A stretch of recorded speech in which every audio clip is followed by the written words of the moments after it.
Hello everyone, इस video में मैं आपके साथ शेयर करने वाली हूँ अपने 2 दिनों के वृंदावन का पूरा सफर। और मैं आपको बताऊंगी कि हम किन किन मंदिरों में गए और हमने कैसे कैसे उन मंदिरों में दर्शन करे। सबसे पहले हम सुबह 6 बजे मथुरा पहुँचकर वहाँ से निकल पड़े वृंदावन के लिए। अपने होटल में चेक इन कराने के बाद हम सुबह 8 बजे के करीब निकल पड़े श्री बांके बिहारी जी के दर्शन करने के लिए। तो आप श्रद्धालुओं की भीड़ तो देख ही सकते हैं। और श्री बांके बिहारी जी के दर्शन करने के बाद हम पहुंचे स्नेह मंदिर। संडे की सुबह को वृंदावन पहुंचे थे तो और उस दिन एकादशी भी थी, इसलिए भक्तों की भीड़ और भी ज़्यादा थी। और यहाँ के दर्शन करने के बाद हम जाते हैं लंच करने के लिए। और लंच करने के बाद थोड़ा सा आराम करके हम जाते हैं निधिवन की ओर। इसकी क्लिप आपको आगे देखने को मिलेगी।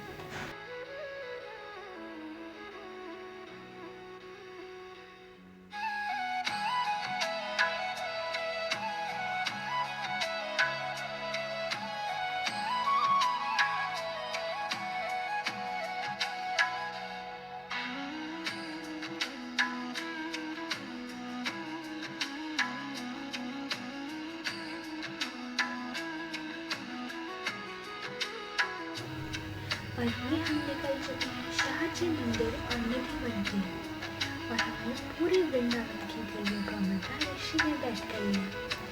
वृंदावन में एक और खास बात है, वहाँ के लोग आपको आपके नाम से नहीं बल्कि राधे कहकर बुलाते हैं। और ये हम पहुँच गए शाहजी मंदिर। पर वहाँ जाकर पता चला कि शाहजी मंदिर तब तक बंद हो चुका था और 4 बजे खुलने वाला था। तो यहाँ वृंदावन के शाहजी मंदिर के बाहर भी कुछ दुकान देख सकते हैं। यहाँ पे वृंदावन की प्रसिद्ध पोशाकें, कृष्ण जी की चेन, चूड़ियाँ, कंगन आदि चीज़ें मिल रही थी। वैसे तो वृंदावन में 5000 से भी ज़्यादा मंदिर हैं दर्शन करने के लिए, पर यहाँ पे गलियों में घूमकर भी एक अलग ही सुकून मिलता है। हर किसी के जुबान पर बस राधा राधा नाम होता है। पर वक्त कम होने के कारण हम सिर्फ कुछ ही जगह जाने का फैसला करते हैं। और पहले दिन में हम 6 जगह जाते हैं और निधिवन उनमें से तीसरी जगह पर है। तो चलिए चलते हैं अब निधिवन की ओर।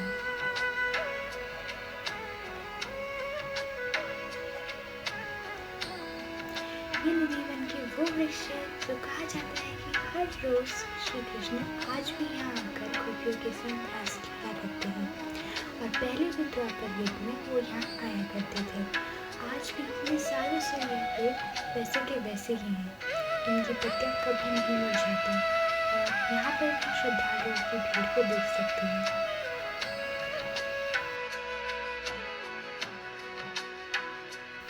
ये निधिवन से बाहर आने के बाद यहाँ के कुछ प्रसिद्ध मंदिरों की भी क्लिप है।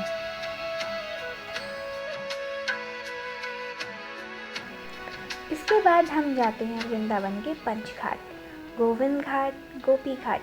कहा जाता है कि यहाँ पर गोपियाँ स्नान करने आया करती थी। और उसके बाद जाते हैं हम गोपेश्वर घाट। कहते हैं कि यह इस घाट पर श्री कृष्ण जी के दर्शन करने के लिए महादेव ने गोपी का अवतार लिया था। और इन्हीं के बगल में है केसी घाट। वृंदावन का सबसे प्रसिद्ध घाट माना जाता है कि केशी नाम के असुर का वध श्री कृष्ण ने यही किया था। और उसके बाद उन्होंने अपने केश यमुना जी में धोए थे, तब से इस घाट का नाम केशी घाट पड़ा है। ये जो सामने आप घर देख रहे हैं, कहते हैं कि वृंदावन की सबसे प्राचीन घर, और यहीं से होते हुए पहले वृंदावन की परिक्रमा की जाती थी। पर अब बाढ़ आने के कारण इनके अंदर मिट्टी भर गई है, हम परिक्रमा अब बाहर से करते हैं। वृंदावन सिर्फ श्री कृष्ण जी के मंदिरों के लिए ही नहीं बल्कि बंदरों के लिए भी बहुत प्रसिद्ध है। यहाँ के बंदर बड़े ही बदमाश हैं, चश्मे और फ़ोन उठा के ले जा लेते हैं। तो यहाँ पे हम बंदरों को केले खिला रहे थे।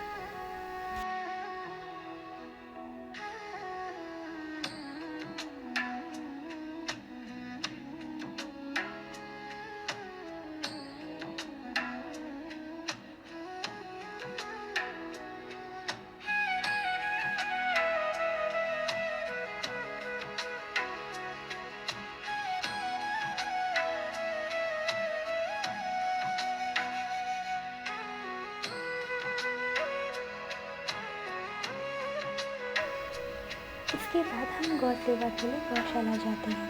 और वहाँ पे गौ माता को चारा खिलाते हैं।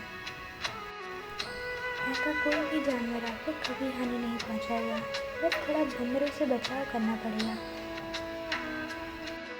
यहाँ से जाने के बाद हम जाते हैं सीधा इस्कॉन टेम्पल पर। उसकी क्लिप मैं आपके साथ शेयर नहीं कर सकती। ये प्रेम मंदिर की क्लिप है। अगर आप कभी प्रेम मंदिर आए वृंदावन तो ज़रूर रात के समय आए। रात के समय बहुत ही सुंदर लगता है। यहाँ की सबसे ज़्यादा फेमस यहाँ की मंदिर की लाइटिंग है और रात को यहाँ पे फाउंटेन शो भी लगता है। यह आदि क्लिप में भी देखेगा। तो ये बहुत ही सुंदर काले नाग की छवि बनाई हुई थी। यहाँ पे गोवर्धन पर्वत की छवि बनाई हुई है, गोपी की रासलीला की छवि बनाई है। अंदर से मंदिर तो बहुत ही सुंदर है।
यहाँ से शुरू होता है हमारा वृंदावन का डे 2 का सफर। सबसे पहले सुबह होते ही नाश्ता करके हम जाते हैं मथुरा की ओर और वहाँ पे हम जाते हैं कृष्ण जन्मभूमि। वहाँ पे 4 मंदिर लगाना अलाउड नहीं है, तो वहाँ की क्लिप नहीं है।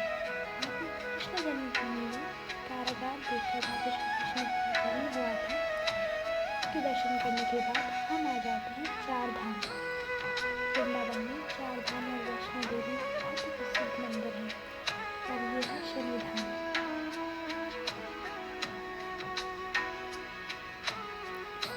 बाद हम आते हैं अंदर कृष्ण धाम।